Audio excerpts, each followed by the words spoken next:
김건희 여사는 검찰총장도 모르게 제3의 장소에서 조사를 받았습니다. 그리고 전직 대통령들 조사 사례에서도 찾아볼 수 없는 이례적인 조사 방식이 계속해서 드러나고 있습니다. 보안을 이유로 조사하는 검사들 휴대전화까지 제출받은 겁니다. 검찰이 김 여사를 소환한 게 아니라 김 여사가 검찰을 소환했다는 지적이 나오는 이유입니다. 여도현 기자입니다. 지난 20일 검찰이 김건희 여사를 조사한 대통령실 경호처 안의 안전교육원입니다. 일반인들의 출입이 통제된 보안시설입니다. 보안을 이유로 김 여사를 조사한 검사들도 통제에 따라 휴대전화를 제출했습니다. 쉬는 시간에만 제한적으로 사용했던 것으로 파악됐습니다. 통상 주요 인물을 조사할 땐 거의 실시간으로 보고를 하며 상급자의 지휘를 받는데 그럴 수 없었던 겁니다. 실제로 이창수 서울중앙지검장조차 한동안 검사들과 연락이 끊겨 어떤 조사가 얼만큼 진행되는지 제대로 파악하지 못했던 걸로 알려졌습니다. 검사들은 시설에 들어가며 신분증도 제출했습니다. 검찰청에서는 조사를 받는 사람이 신분증을 내고 방문증을 끊는데 되레 조사하는 검사가 신원 확인을 받은 겁니다. 모두 검찰이 김 여사 측에 장소를 결정할 권한을 주면서 벌어진 일입니다. 더욱이 검찰은 조사 전날 저녁 무렵에야 장소를 전달받았습니다. 토요일 오후라는 조사 일정도 김 여사의 요구를 반영한 것으로 파악됐습니다. JTBC 여도현입니다. 자, 민주당에서는요, 검사들이 김 여사를 소환한 게 아니라 김 여사가 검찰을 소환했다라는 풍자까지 나왔습니다. 그런데 지금 검사들이 휴대폰까지 다 제출하고 수사에 들어갔다는 거잖아요. 이거 정상적으로 보이세요? 경호처가 그 경호를 하고 있는 안전가옥에서 이 조사를 받았다는 거 아닙니까? 그런데 검찰은 이 거대한 권력 앞에서는 저렇게 순한 양이 된다는 것을 온 국민이 이제 알게 된 거잖아요. 그런데 그 조사가 제대로 됐을 리가 없다라는 생각에 이르게 되는 거죠. 그러니까 한마디로 비공개 출장, 국민들 시각에서는 이건 도둑조사 같은 거고 피의자가 큰 소리 치면서 이 조사받고 있는 게 알려지면은 조사 안 받을 거야. 이렇게 얘기할 수 있는 피의자는 대한민국에 김건희 여사 한 사람밖에 없다는 생각이 들거든요. 예. 그런데다가 검사들이 누구를 조사하거나 수사하면서 본인들의 핸드폰을 제출해가면서 한 그런 전례가 있었나요? 그러니까 그걸 보면서 결과적으로는 어떤 이 수사 결과를 검찰이 내놓는다 할지라도 절대로 신뢰할 수 없는 그런 지경에 이르게 된 거죠. 그리고 애초에 전당대 한참 진행 중일 때 초반에 쳐져나왔던 여사의 5번에 걸친 문자, 나 정말 사과하고 싶다, 허락해주면 사과하겠다라고 했던 것에 대한 진정성은 제로였구나 라는 것을 우리가 다시 한번 깨닫게 되는 거죠. 그 점에 있어서는 한동훈 후보가 잘 판단했던 것 같아요. 정말 진정성이 있다면은 당당하게 검찰 조사 받겠다. 그리고 이거조차도 대면 조사 받겠다라고 한 것도 마치 김건희 여사의 엄청난 결단인 것처럼 얘기가 나오지 않았습니까? 그런데 이렇게 몰래 숨어서 검찰들은 핸드폰이 여기 있습니다 하고 다 제출하고 나서 이걸 조사를 했다? 정말 국민들이 이원석 총장이 얘기했던 특혜도 성역도 없다는 이야기를 어디까지 믿어야 될지도 모르겠고요. 물론 총장이 패싱 당했다고 합니다마는 지난 2년간 총장은 뭐 했는지도 본인이 얘기해야 됩니다. 총선 이후에 5월 달에 갑자기 이걸 수사하겠다라고 나온 것도 명품백 작년 11월에 이 사건이 불거진 것인데 동영상이 다 보여지고 국민 앞에 공개가 되고 그런데 그동안에 뭐 하다가 총선 참패 이후에 나온 것도 총장이 뭐 패싱 당했다 뭐 이렇게 하면 안 된다 격노한 것도 우스워 보여요. 사실은 다 마찬가지로 보이거든요. 그래서 이런 점에서 검사들이 저렇게 어처구니 없는 모습을 보이는구나. 검찰청은 안전한 장소가 아닌가요? 경호상 안전한 장소를 찾다 보니까 그렇게 했다는 것인데 그것도 믿을 수가 없고 수사를 뭐 새벽 1시 20분까지 뭐 11시간, 12시간 받았다는 것도 정말 그 긴 시간 동안 제대로 했을까라는 거에 대해서도 의구심이 들 수밖에 없는 것을 스스로 검찰과 대통령실이 네. 만들어내고 있다고 생각합니다. 네. 검찰청에 기자들은 좀 많습니다. 안전은 하죠. 네. 검찰 시절에 네. 휴대전화를 제출을 하고 수사를 하러 가신 적이 있으세요? 아니면 그런 검사들을 보신 적 있으세요? 검사가요? 예. 저는 그런 경우는 듣도 보지도 못했습니다. 듣도 저는. 보도 못했다. 예. 예. 그거는 오히려 글쎄요.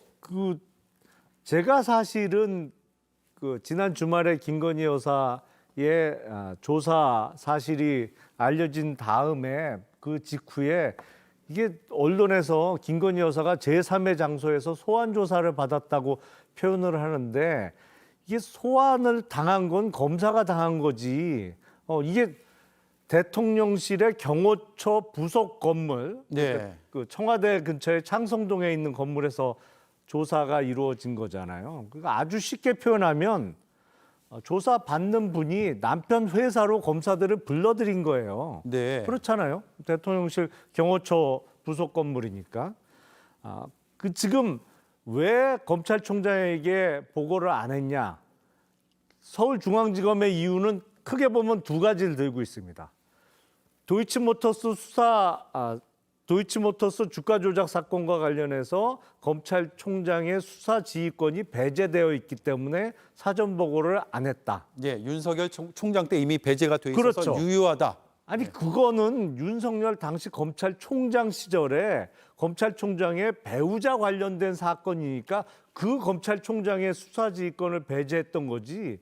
이원석 지금 검찰총장하고 김건희 여사하고 무슨 친인척 관계도 아니고 아무 관계도 없는데 왜 지금 검찰총장의 수사지휘권을 배제합니까? 이거 자체가 어불성설이고 네. 그럼에도 불구하고 왜 사전 보고를 안 했냐 논란이 일어나니까 그 다음에 든 이유가 조사 시작 전에 휴대전화를 그 영부인 측에서 요구해서 제출하는 바람에 그 연락할 방법이 없었다는 게 지금 이유잖아요. 그렇죠.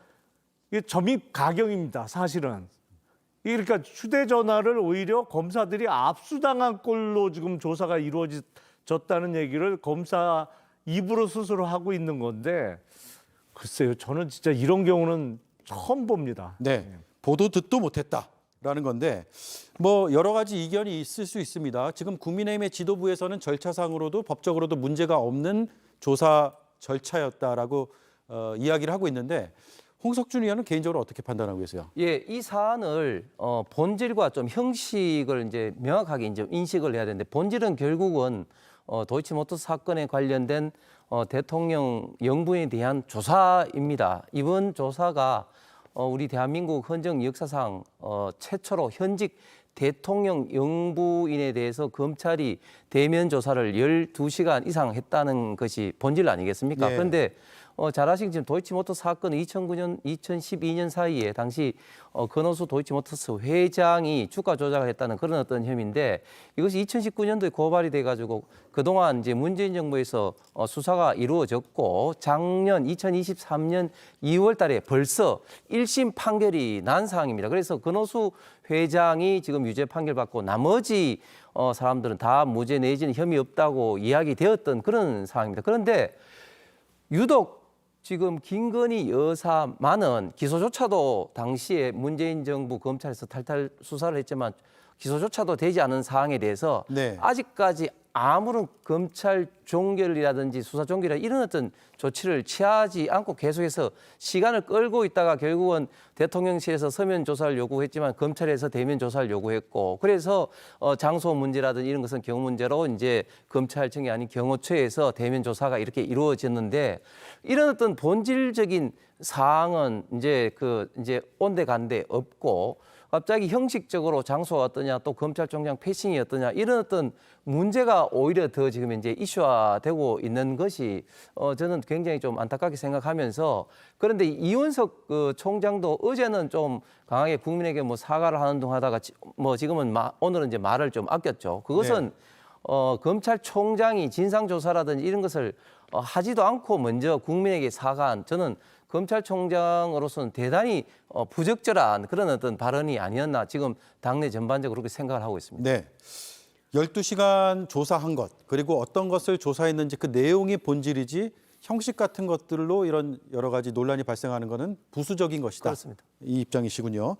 요 사안은 이렇게 정리하는데 앞으로 얘기를 짤막하게 좀 더 해볼게요. 결국 지난 주말에 뭐 소환 조사 방식의 문제 뭐 이런 걸 다 떠나가지고 절차상으로 보면 이제 도이치모터스 주가 조작 의혹 그리고 명품백 수수 의혹 두 사건에 대한 불기소로 가는 과정에 있다고 보세요? 거의 그 단계를 밟아가고 있는 것으로 보입니다. 그러니까 이 사건을 불기소 처분하는 그냥 과정의 하나로 지난 주말에 김건희 여사가 조사를 받아준 거죠. 거의 뭐 옛다 조사 수준인 것 같은데 그렇게 하고 할 것 같은데 제가 보기엔 이원석 검찰총장이 결국엔 뭐 임기가 지금 2달도 채 남지 않았습니다만 결국에는 얼마 남지 않은 임기입니다만 미리 사퇴를 하면서 본인의 의사 내지는 뭐 어떤 그 저항의 의지를 밝히는 게 수순이 되지 않겠나 네. 그런 생각을 해봅니다. 네, 국민의힘에서 어떻게 전망하는지 마지막으로 듣고 넘어갈게요. 네, 뭐 지금 이 사안은 조금 전에 말씀드린 것처럼 김준호 의원님 말씀하신 것처럼 검찰이 지금 잘못한 것은 빨리 수사 종결을 하지 않은 것은 저는 검찰이 잘못했다고 봅니다. 그런데 좀 전에 말씀하실 때 서면 조사 하나만 받았다고 했는데 그 관련된 사안에 대해서 뭐 계좌 어떤 뭐 추적이라든지 그런 어떤 그 조사는 당연히 사전에 있었고, 그리고 김건희 여사는 단순하게 계좌를 빌려준 것이고 그 계좌 관련돼서 수십 명이 조금 전에 말씀하신 것처럼 이미 1심 판결에서 무죄가 난 어떤 그런 어떤 사안인 것이죠. 그래서 대면 조사에서 검찰이 어떤 사항을 조사했는지는 정확하게 모르겠습니다만 그 결과에 의해서 합리적으로 결정할 것으로 생각을 합니다. 예, 수사 방식은 순한 맛이었는데 결과도 순한 맛일지, 방식은 순했지만 결과는 매운맛일지는 좀 봐야 될 것 같습니다. 조만간 나오겠죠? 알겠습니다.